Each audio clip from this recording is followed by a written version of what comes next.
The heat map visualizes where your process accumulates the most cycle time in each workflow state for a specific attribute, like assignee, issue type, etc. On the horizontal axis are the workflow stages, columns in your process. On the vertical axis are the values for the chosen topic, for example, assignees, issue types, teams. The cell value is the total number of days all items matching that topic spent in a workflow stage. The legend shows where the selected cell sits on the color axis and how that corresponds in days. In the default palette, shorter amounts of time are represented by dark to medium green, and longer amounts of time are represented by medium to dark orange, with yellow being a center point. You can hover over a cell to see the attribute, workflow stage, total accumulated time in days, and the total number of items. Select the cell to view all items that have passed through that stage for the selected topic and how long each spent there.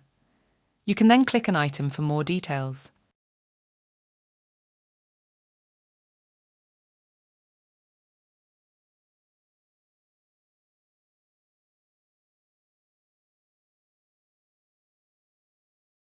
You can choose which attribute of your data to analyze, for example, labels, issue type, team and block days are all default options under the topic drop-down.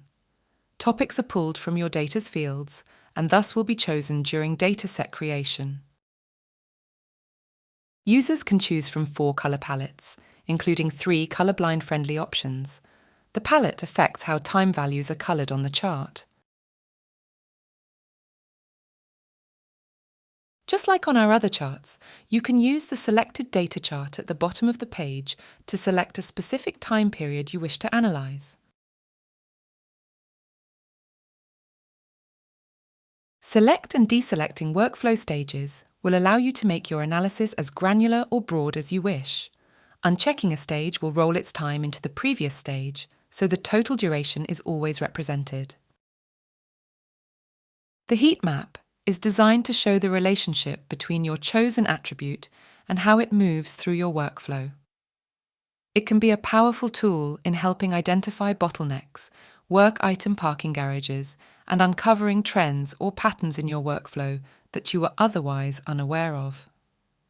For example, many people use blocked columns as a place where work goes when it is blocked.